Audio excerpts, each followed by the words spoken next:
como hecho en casa. Quartier des Ondes. Como hecho en casa. Alors, nous sommes sur Ayudar, le festival de solidarité internationale pour le Venezuela, qui a lieu en ce moment même au Square de Galicie, au Blône. Donc, si vous nous entendez, venez écouter les concerts, les conférences, venez aux ateliers de cuisine, aux sessions de contes, aux activités artistiques, au maquillage pour les enfants, etc., etc. C'est tout l'après-midi et jusqu'à ce soir avec un apéro vénézuélien et un joli concert qui terminera à 20h. Je suis Céline, je suis aussi bénévole animatrice sur Quartier des Ondes et nous avons en plateau actuellement deux artistes qui viennent de terminer leur concert et c'est Naira Andrade et Morgan. C'est-à-dire le groupe Los Merinos del Altiplano. Buenas tardes. Buenas tardes. Bonjour, merci à vous d'être parmi nous pour le festival. Alors, j'ai écouté votre concert tout à l'heure. Est-ce que vous pouvez nous dire quel est le nom des instruments que vous jouez ? Alors, nous avons Naira qui joue du cuatro, une petite guitare à 4 cordes, petite guitare vénézuélienne. Ça colle tout à fait avec le festival. Nous sommes absolument dans les clous. Vous êtes dans les clous. Je fais de la clarinette, ce qui n'a rien à voir avec le Venezuela. Comme on a un cuatro, on s'est dit on peut ramener une clarinette. Il y a un bombo, c'est une percussion bolivienne hein. Mais on s'est dit on a déjà un instrument du Venezuela, donc c'est pas gênant. Et on chante tous les deux en espagnol, du coup. Ok. Voilà. Et alors, votre répertoire, c'est un répertoire traditionnel ou ce sont des compositions ? C'est exclusivement, alors presque quasiment exclusivement un répertoire traditionnel. Et il y a juste une compo en fait. Mais autrement, c'est surtout des musiques du Venezuela et il y a 2 titres de Colombie.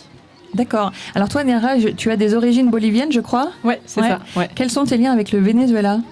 Eh ben, j'ai rencontré il y a très longtemps un vieux Vénézuélien qui est maintenant mort, qui est décédé. Il est mort, on peut le dire. Gabriel Castillo.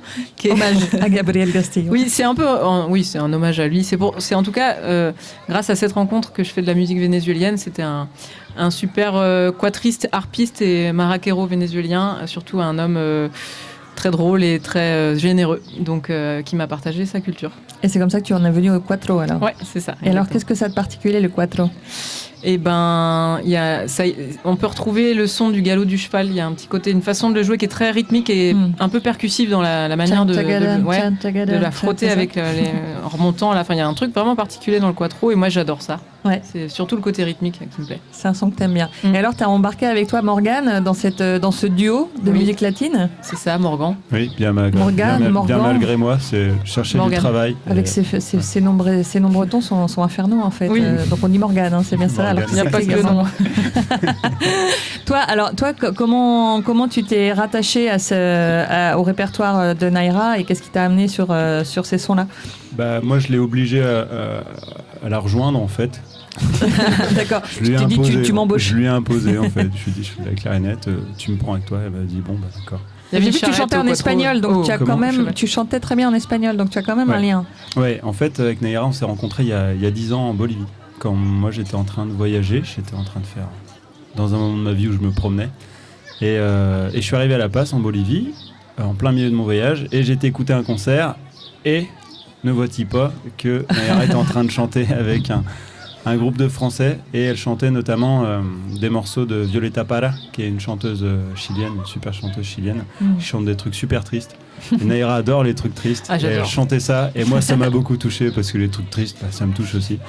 Et du coup on s'est rencontrés sur des chansons tristes comme ça, on est devenus copains et après chacun a fait un peu sa petite vie et puis quelques années plus tard moi je me suis mis à la musique, j'ai fait de la clarinette.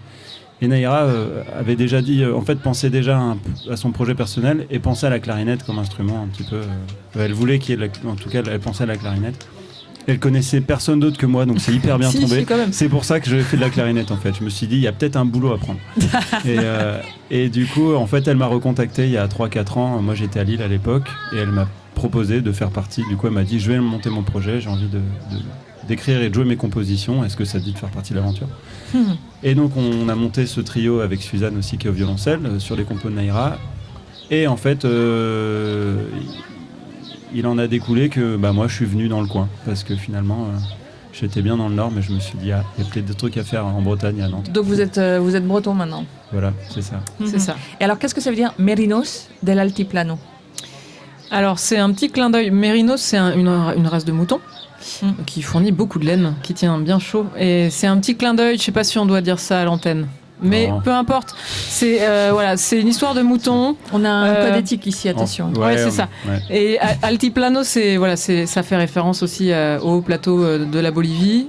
Donc on a hésité avec Los Merinos del Machu Picchu, mais ça faisait un petit peu un peu trop ciblé. Ça faisait un petit peu. Ça faisait un peu cliché. promotion touristique. Ouais, c'est ça. Oui, c'était pour ouvrir une agence, mais c'était pas le projet. Donc.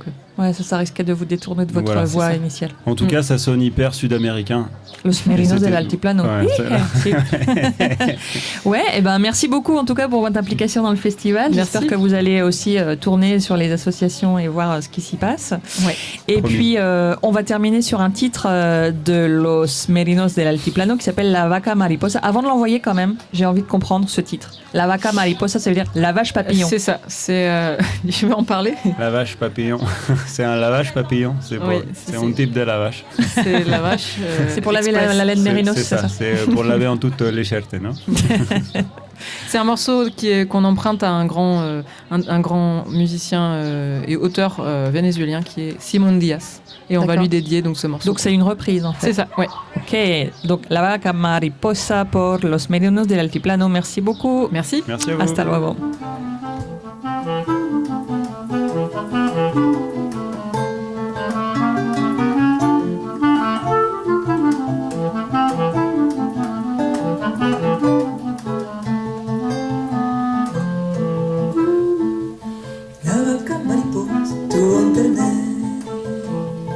Un becerrito lindo con un bebé. Dámelo, papito, dicen los niños cuando lo ven nacer. Y ella lo esconde por los mogotes, que no se la vaca mariposa tuvo un terner. La sabana le ofrece reverdecer.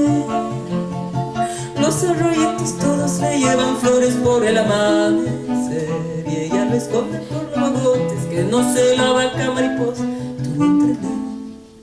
Y los pericos van, la virán también, frutas criollas, hasta el caney para él y mariposa está, que no sabe qué hacer, porque ella sabe la suerte de él.